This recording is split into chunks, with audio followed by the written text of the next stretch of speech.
Hello student, आज हम देखेंगे एनसीईआरटी मैथ्स क्लास 9th का और इसमें हम देखेंगे चैप्टर नंबर 7 ट्राइंगल्स। तो देखिए ट्राइंगल्स क्या होता है, इससे हमने पहले कुछ वीडियो बनाई थी और ट्राइंगल कितने टाइप के होते हैं वो सब हम उसमें वहाँ पर देख लेंगे, आप देख सकते हैं। आज हम देखेंगे कि ट्राइंगल्स क्या होते हैं, वो तो क्लियर हो गई बात। उसके बाद हम देखेंगे कि कॉन्ग्रुएंट ट्राइंगल्स हमारे कौन से होते हैं।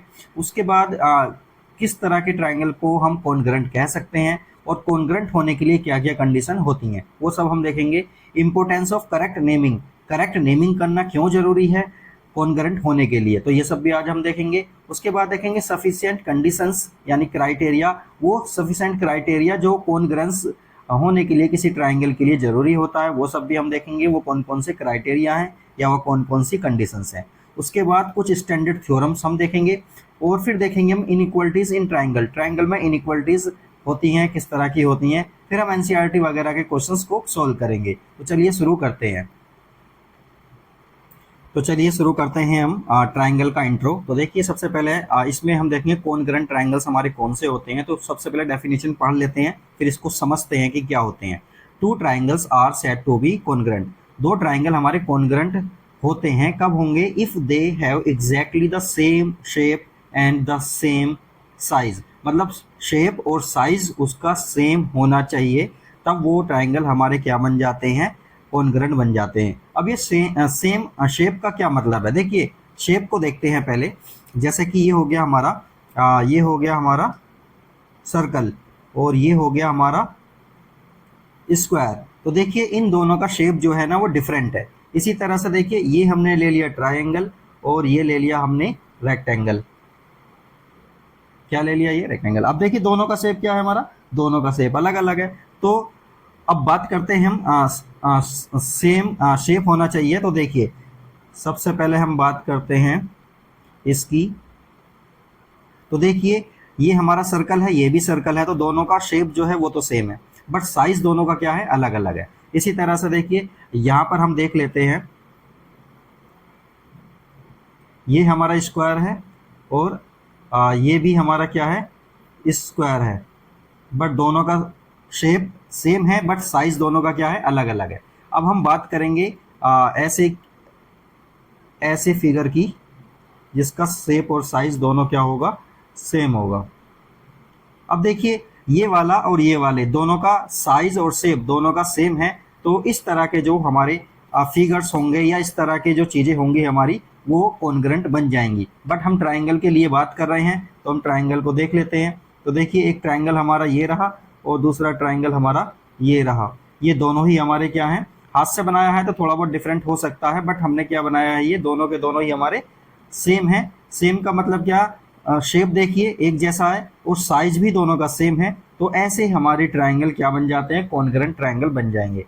इसी तरह से सर्कल के बारे में अगर बात करें तो ऐसा सर्कल जिसका जिनके साइज सेम हो, क्योंकि सर्कल का शेप तो सेम ही रहता है बट साइज भी सेम हो, तो क्या बन जाते हैं, वो बन जाते हैं हमारे कॉन्ग्रुएंट सर्कल्स। बट हमें ट्राइंगल के बारे में पढ़ना है तो ट्राइंगल के बारे में ही हम डिटेल से पढ़ेंगे।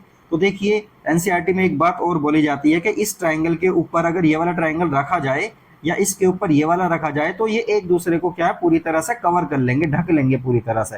तो इस तरह के जो फिगर्स होंगे हमारे या इस तरह के जो ट्राइंगल्स होंगे वो तमाम सारे के सारे हमारे क्या बन जाएंगे, कॉन्ग्रुएंट ट्राइंगल्स बन जाएंगे। अब कॉन्ग्रुएंट ट्राइंगल्स के लिए क्या क्या कंडीशंस होती हैं वो सब हम आगे चल के अब देखेंगे। देखिए हम एक एग्जांपल से समझते हैं। देखिए एक ट्राइंगल है हमारे पास ABC, दूसरा ट्राइंगल है हमारा DEF, दोनों ही ट्राइंगल कॉन्ग्रुएंट हैं। तो देखिए समझते हैं इसको। देखिए कोरस्पोंड में हम देखेंगे ए एंगल जो है वो D के इक्वल है, ये दोनों कोरस्पोंड में एक दूसरे के इक्वल है। इसी तरह से एंगल B और एंगल E हमारे इक्वल हैं। इसी तरह से एंगल C और एंगल F भी हमारे इक्वल हैं। अब साइड के बारे में बात करते हैं। AB साइड जो है हमारी वो DE साइड के इक्वल होगी, AC साइड हमारी DF साइड के इक्वल होगी। इसी तरह से BC जो साइड है हमारी वो EF साइड के इक्वल होगी। तो जब इस वाले ट्राइंगल को इसके ऊपर रखेंगे या इसके ऊपर इसको रखेंगे तो दोनों ही एक दूसरे को पूरी तरह से कवर कर लेंगे, पूरी तरह से ढक लेंगे। तो इस तरह के जो हमारे ट्राइंगल्स होंगे वो सारे के सारे ही कैसे बन जाएंगे, कॉन्ग्रुएंट बन जाएंगे। और कॉन्ग्रुएंट ट्राइंगल जो भी होंगे उनकी कोरस्पोंडिंग एंगल्स और कोरस्पोंडिंग साइड्स जो होंगी वो इक्वल होंगी। तो चलिए अब देखते हैं कि करेक्ट नेमिंग करने के लिए क्यों जरूरी है करेक्ट नेमिंग करना। तो चलिए देखते हैं इसको। तो देखिए importance of correct naming. Naming को करेक्ट करना क्यों जरूरी है, करेक्ट लिखना क्यों जरूरी है, अब ध्यान से देखेंगे। देखिए ये वाला ट्राइंगल है हमारा ABC, ये रहा ट्राइंगल ABC, और ये कॉन्ग्रुएंट का साइन होता है कि ट्राइंगल ABC जो है कॉन्ग्रुएंट है किसके, ट्राइंगल DFE के। अब ध्यान से जब हम देखेंगे इनके कोरस्पॉन्ड में हम देखेंगे, देखिए यहाँ पर A आ रहा है तो A एंगल D एंगल के हमारा इक्वल होना चाहिए, बट ठीक है B एंगल जो है हमारा वो E एंगल के इक्वल होना चाहिए, बट B एंगल F के इक्वल आ रहा है। तो ये वाला जो है हमारा ये इसको इस तरह से नहीं लिखा जा सकता क्योंकि ये कोरस्पॉन्डिंग में क्या है, इक्वल नहीं आ रहे हैं, इसलिए इसको इस तरह से लिखना गलत हो जाएगा। नेक्स्ट देखिए ट्राइंगल ABC को हमने कॉन्ग्रुएंट लिखा है किसके, ट्राइंगल EFD के। अब देखिए A के कोरस्पॉन्ड में यहाँ पर E आ रहा है जबकि A के कोरस्पॉन्ड में क्या है, D है, तो इसका मतलब ये वाला भी हमारा गलत हो जाता है, ये तरीका भी हमारा सही नहीं है लिखने का। अब नेक्स्ट देखते हैं, देखिए ट्राइंगल ABC कॉन्ग्रुएंट है ट्राइंगल DEF के, तो देखिए A के कोरस्पॉन्ड में D आ रहा है और वहां भी A के कोरस्पॉन्ड में D आ रहा है। इसी तरह से B के कोरस्पॉन्ड में यहाँ पे E आ रहा है, यहाँ भी देखिए B के कोरस्पॉन्ड में E आ रहा है। इसी तरह से C के कोरस्पॉन्ड में F आ रहा है, यहाँ भी C के कोरस्पॉन्ड में क्या आ रहा है, F आ रहा है। तो देखिए ये एंगल A के कोरस्पॉन्ड में D इक्वल होगा, B के कोरस्पॉन्ड में E इक्वल होगा, C के कोरस्पॉन्ड में F इक्वल होगा। तो दूसरी बात, अब हम साइड को भी देख सकते हैं, AB साइड देखिए वहां पर इक्वल है DE साइड के, तो DE साइड हो जाएगी। इसी तरह से BC साइड जो है हमारी वो रही, और यहाँ भी क्या है EF साइड, तो BC और EF साइड हो गई। इसी तरह से A और C जब हम ये दोनों लेंगे तो इसकी भी ये दोनों आएंगी, साइड इक्वल हो जाएंगी। तो ये हमारा करेक्ट रिप्रेजेंटेशन है या करेक्ट नेमिंग है किसी जो है कॉन्ग्रुएंट ट्राइंगल को लिखने की। तो बहुत ज़्यादा इंपॉर्टेंट है, इसको लिखना जरूरी होता है, और अगर हम इस तरह से लिखते हैं तो हम कोरस्पॉन्ड में साइड्स और एंगल को आसानी के साथ इक्वल में लिख सकते हैं। तो चलिए ये भी हमारा कंप्लीट हो गया। अब नेक्स्ट टॉपिक पर आते हैं इसके। तो देखिए नेक्स्ट टॉपिक है हमारा सफिशिएंट कंडीशंस या criteria for congruence of triangle. Triangle के कॉन्ग्रुएंस होने के लिए कौन कौन सी कंडीशन होती हैं या कौन कौन से क्राइटेरिया होते हैं, वन बाय वन करके हम उनको देखते हैं। तो सबसे पहले वाला है, देखते हैं। तो देखिए कॉन्ग्रुएंस प्रूव करने के लिए हमको कुछ कंडीशंस या क्राइटेरिया देखने होते हैं, कौन कौन से हैं। तो सबसे पहले वाला है side angle side, SAS congruence criterion. तो देखिए इसमें क्या होता है, दो साइड और एक एंगल हमारा इक्वल होना चाहिए, बट साइड कौन सी होंगी, एंगल कौन सा होगा, वो ध्यान में रखने वाली बात है। तो देखिए इसमें एंगल दिया हुआ है ना, तो सपोज करिए ये एंगल हमारा B है, ये एंगल B जो है ना हमारा वो Q एंगल के इक्वल है। तो इस एंगल को बनाने वाली जो साइड होंगी वो कोरस्पॉन्ड में इस वाली के इक्वल होगी, तभी ये पॉसिबल है। ऐसा नहीं है कि एंगल तो हमने ये वाला ले लिया, साइड हमने इन दोनों के अलावा तीसरी साइड ले ली, तो ऐसा काम नहीं होगा। हमें क्या करना, देखिए एंगल B हमारा इक्वल है एंगल Q के, तो हम इसको लिखेंगे इन ट्राइंगल, या डायरेक्टली मैं बता देता हूँ। तो देखिए इसमें एंगल B इक्वल है एंगल Q के, और देखिए इस B एंगल को बनाने वाली साइड है हमारी AB, तो AB जो है हमारी किसके इक्वल होगी, PQ के, ये PQ के इक्वल है। और तीसरी साइड इसी एंगल को बनाने वाली जो दूसरी साइड होगी वो है BC, तो ये BC जो होगी वो QR के इक्वल होगी। अगर ये कंडीशन हो जाती है तो हमारा ट्राइंगल क्या बन जाते हैं, ये कॉन्ग्रुएंस बन जाते हैं। दोनों ट्राइंगल कैसे बन जाएंगे, कॉन्ग्रुएंट ट्राइंगल बन जाएंगे। तो SAS का मतलब ठीक से समझ लें, SAS का मतलब ये है साइड एंगल साइड, मतलब साइड फिर एंगल फिर साइड, या ऐसा भी कह सकते हैं साइड एंगल साइड। तो साइड दोनों कौन सी होनी चाहिए, जो उस एंगल को बना रही हैं, तभी ये चीज़ पॉसिबल है। चलिए अब नेक्स्ट वाला देखते हैं इसका। तो देखिए सेकंड क्राइटेरिया क्या है, angle side angle, angle side angle. अगर एंगल साइड एंगल किसी दो ट्राइंगल के इक्वल हो जाते हैं तो वो दोनों ट्राइंगल भी हमारे कैसे होंगे, वो कॉन्ग्रुएंट होंगे। तो देखिए सबसे पहले हम इन दोनों ट्राइंगल में देखते हैं। देखिए पहले एंगल, देखिए ये वाला एंगल हो गया, फिर साइड होगी ये वाली, फिर ये वाला एंगल हो गया। मतलब ये दोनों एंगल पर जो साइड होगी उसी साइड को हम लेंगे, इनमें से और दूसरी साइड कोई सी नहीं ले सकते, तभी ये पॉसिबल है। तो देखिए यहाँ पर एंगल की बात हो रही है, तो यहाँ पर एंगल B इक्वल होगा कोरस्पॉन्ड में एंगल Q के इक्वल होगा, तो इसको एंगल Q लिखेंगे। इसी तरह से एंगल C इक्वल होगा, पहले साइड देख लेते हैं BC साइड, तो BC साइड जो होगी हमारी वो QR के इक्वल है, QR। और इसी तरह से एंगल C इक्वल है एंगल R के, तो एंगल C इक्वल होगा एंगल R के। तो जब ये तीनों कंडीशन हो जाएंगी तभी ये पॉसिबल है। एक बार फिर समझ लेते हैं, एंगल साइड एंगल, तो ये एंगल हो गया, ये साइड हो गई, ये एंगल हो गया। इस साइड के अलावा कोई दूसरी साइड नहीं लेंगे, ये तभी पॉसिबल है। तो इस तरह से हम इसको लिख सकते हैं, ट्राइंगल ABC कॉन्करेंट है। कॉन्करेंट का साइन देखिए इस तरह से होता है, दो लाइन ऐसे ड्रॉ करके और ऊपर ऐसे करके बना देते हैं। ये हो गया कॉन्करेंट के लिए साइन।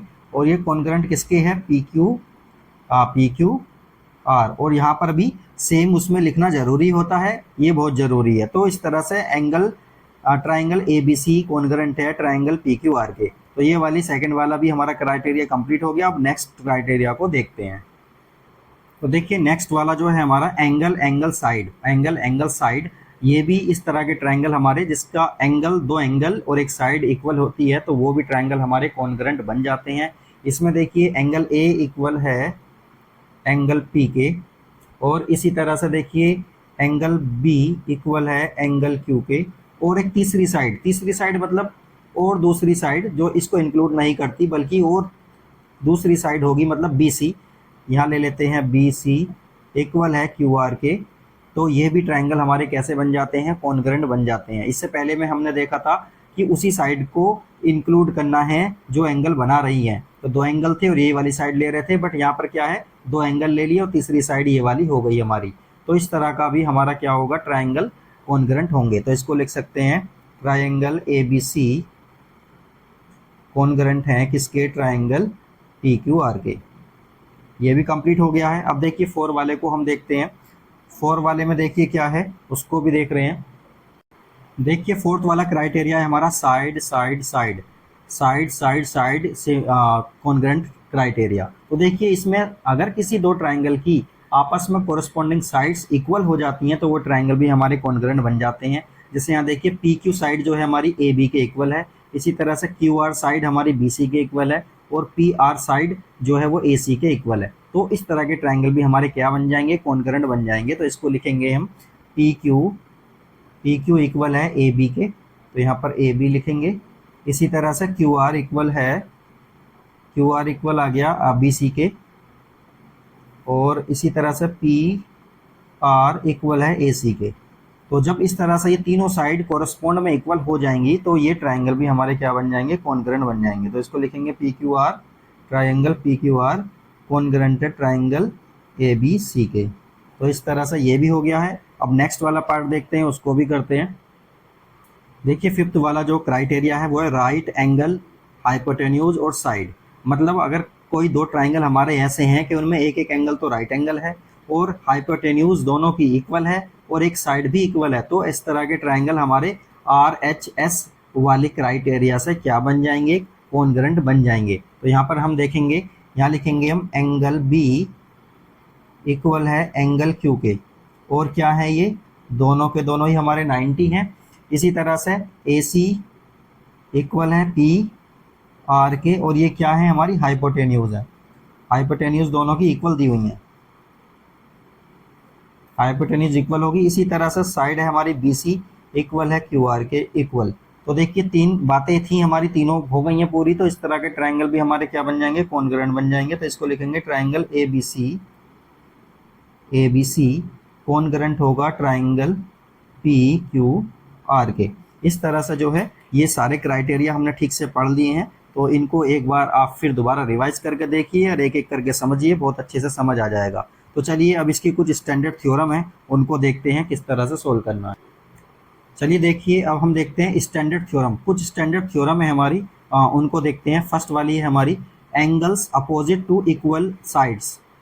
वो एंगल जो इक्वल साइड के इक्वल होते हैं किसी ट्राइंगल में, वो इक्वल होते हैं। मतलब ये वाली साइड होगी हमारी ए बी के सामने एंगल आ रहा है C। इसी तरह से AC साइड है हमारी, इसके सामने आ रहा है एंगल B। अब देखिए यहाँ पर AB जो साइड है हमारी वो AC साइड के इक्वल आ रही है, तो इनके सामने वाले एंगल भी कैसे होंगे, इनके अपोजिट एंगल भी इक्वल हो जाएंगे। तो AB के सामने वाला एंगल कौन सा है, ये वाला। इसी तरह से AC के सामने वाला एंगल है ये वाला। तो एंगल B और C भी आपस में इक्वल होंगे। क्यों, क्योंकि इनके जो सामने वाली साइड है ना, ये इक्वल है। साइड इक्वल है तो उनके सामने के एंगल भी इक्वल होंगे। तो हम लिख सकते हैं ऐसे, हम लिखेंगे इसमें AB इक्वल दिया हुआ है हमको AC के, इसलिए क्या हो जाएगा, एंगल ABC इक्वल हो जाएगा एंगल ACB के। ये वाला एंगल ये वाले के इक्वल हो जाएगा। तो इस साइड का इस थ्योरम का मतलब ये होता है। अब देखिए नेक्स्ट वाली थ्योरम को देखते हैं जो इसकी उल्टी है। देखिए थ्योरम नंबर 2 में दिया हुआ है sides opposite to equal angles of a triangle are equal. ऊपर वाले में क्या था, अगर साइड इक्वल है तो एंगल भी इक्वल होंगे। इसमें क्या दिया हुआ है, अगर एंगल इक्वल है तो साइड भी इक्वल होंगी। डायग्राम इसका यही वाला रहेगा, ऊपर वाले की तरह हम लिख देते हैं। तो देखिए गिवन है हमको ये वाला ए बी सी, एंगल जो है ना वो इक्वल आ रहा है एंगल ए सी बी के। तो जब ये इक्वल है तो इसके सामने वाली साइड भी हमारी क्या बन जाएंगी, इक्वल बन जाएंगी। इसके सामने ए बी सी के सामने वाला ए बी सी के सामने वाला जो एंगल वो साइड होगी वो ए सी होगी। इसी तरह से ए सी बी के सामने वाली साइड ए बी होगी। इसी तरह से देखिए ऊपर में जो था हमने ये एंगल थोड़ा सा इधर लिख दिया है, ये इधर आता ये इधर आता, ये इसको ऐसा लिख सकते हैं यहाँ से काट के, तो ए सी ए बी, इसको इस तरह से लिख लीजिए। ए सी के सामने एंगल आएगा बी वाला, क्योंकि ए सी ये वाला है ना तो इसके सामने एंगल ये वाला आएगा, तो एंगल बी आना चाहिए। इसी तरह से ए बी के सामने वाला एंगल आएगा ये वाला, ए सी वाला एंगल आना चाहिए। तो देखिए थ्योरम नंबर 1 और 2 एक दूसरे की कन्वर्स हैं। उसमें कह रहा है कि अगर साइड इक्वल है तो एंगल भी इक्वल होंगे, इसमें कह रहा है कि अगर एंगल इक्वल है तो साइड भी इक्वल होंगे। तो ये सब हमने लिख लिया है। अब चलिए आगे देखते हैं। तो चलिए अब हम देखते हैं कुछ inequalities in a triangle. Triangle की कुछ इनइक्वलिटीज देखेंगे, इसमें भी कुछ थ्योरम हमको दी हुई हैं। तो पहली थ्योरम में हमको दिया हुआ है if two sides of a triangle are unequal, अगर किसी ट्रायंगल में दो साइड अनइक्वल है, मतलब इक्वल नहीं है, the longer side has the greater angle opposite to it, तो जो लोंगर साइड होगी ना उसके सामने वाला जो एंगल होगा वो बड़ा होगा। अब जैसे हम इसमें देख लेते हैं, इसमें यहाँ लेंगे ए सी साइड जो है ना वो बड़ी है ए बी से, ए सी साइड बड़ी है ए बी से, तो ए सी के सामने वाला जो एंगल होगा ये वाला एंगल हमारा क्या होगा, बड़ा होगा इस वाले एंगल से। तो हम लिख देंगे एंगल ए सी के सामने का एंगल कौन सा होगा, ये वाला होगा, तो इसको लिखेंगे angle A B C. A B C is greater than angle A C B के। तो अगर किसी ट्राइंगल में अगर उसकी साइड दो साइड अनइक्वल दी हुई हैं तो जो लंबी वाली साइड है, लॉन्गर वाली साइड है, उसके सामने वाला जो एंगल होगा वो बड़ा होगा छोटी वाली साइड के सामने वाले एंगल से। तो ए सी बड़ी है ए बी से, तो ए सी के सामने वाला जो एंगल होगा ये वाला एंगल बी वो ज़्यादा होगा किससे, एंगल सी से। तो ये थ्योरम हमारी कंप्लीट हो गई है। अब नेक्स्ट थ्योरम को देखते हैं इसके अंदर। तो देखिए इसमें थ्योरम नंबर 2 हमको दी हुई है, if two angles of a triangle are unequal, अगर किसी ट्राइंगल में दो एंगल हमारे अनइक्वल हैं, the greater angle has the longer side opposite to it, तो ग्रेटर एंगल ज़्यादा बड़ा एंगल वाला जो है ना उसके सामने वाली साइड बड़ी होगी। तो इसको लिखेंगे, देखिए हमको यहाँ दिया हुआ है angle A B C is greater than angle A C B के, ये वाला हमको दिया हुआ है। तो ए बी सी ये वाला एंगल हो गया, इसके सामने की साइड होगी ए सी, तो ए सी साइड हमारी क्या होगी, बड़ी हो जाएगी ए बी साइड से। जो पहले वाली थ्योरम थी उसकी कन्वर्स है ये वाली थ्योरम, तो एक दूसरे की ये कन्वर्स होती हैं, थ्योरम नंबर 1 और 2। तो चलिए नेक्स्ट थ्योरम को देखते हैं। तो देखते हैं थ्योरम नंबर 3 में क्या बोला जा रहा है। देखिए इसमें इन अ ट्राइंगल, किसी ट्राइंगल में the sum of the any two sides, किसी भी ट्राइंगल में कोई दो साइड का सम इज ग्रेटर होता है देन द थर्ड साइड, मतलब अगर हम इन दोनों का सम करें ए बी का और ए सी का तो वो बी सी से ज़्यादा होगा, ए सी का और बी सी का सम करें तो वो ए बी से ज़्यादा होगा। मतलब कोई भी दो साइड ले लो, अगर उनका हम सम करते हैं तो वो तीसरी साइड से हमेशा क्या होगा, ज़्यादा होगा। तो देखिए हम यहाँ पर इसको देख लेते हैं, जैसे कि ए बी करें हम प्लस ए सी करें तो ये कितना रहेगा, ज़्यादा रहेगा कितने से, बी सी से। कोई भी दो साइड ले लो, इसी तरह से ए बी ले लिया हमने प्लस बी सी ले लिया, तो ये हमेशा ज़्यादा किसके हो जाएगा, ए सी से ज़्यादा होगा। तो कोई भी दो साइड हम ले सकते हैं। इसी तरह से हम ए सी प्लस बी सी लें तो ये भी ज़्यादा हो जाएगा कितने से, ए बी से ज़्यादा हो जाएगा। तो इस तरह से देखिए इसको हम देख सकते हैं। नेक्स्ट थ्योरम और देखते हैं हम। देखिए थ्योरम नंबर 4 को हम देखते हैं, of all the line segments drawn to a given point to a given straight line from a given point outside it the perpendicular is the shortest. देखिए इसमें लैंग्वेज में समझ नहीं आ रहा है, तो देखिए मैं आपको बता देता हूँ। इसको थोड़ा सा डायग्राम से हम समझते हैं कि किस तरह से करना है। तो देखिए ज़रा ध्यान से, सपोज करिए हमारे पास ये एक लाइन है, ठीक है, और यहाँ पर हमारा ना एक पॉइंट है P, ये P पॉइंट है हमारा। जब इस P पॉइंट से हम पर लाइन को ड्रॉ करते हैं, लाइन को ड्रॉ करेंगे तो देखिए लाइन कौन कौन सी हो सकती है हमारी, एक लाइन हमारी ये वाली हो सकती है, इसको बोल देते हैं N, और एक लाइन हमारी ये वाली हो सकती है, इसको और बड़ी बना देते हैं, इसको बना देते हैं Q, और एक लाइन हमारी ये भी हो सकती है, इसको बना देते हैं P क्यू आर, इसको बना देते हैं आर लाइन।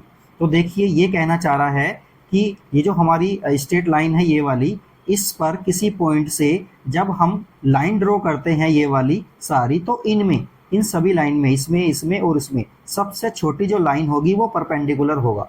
तो सबसे छोटी लाइन कौन सी होगी? वो परपेंडिकुलर होगा।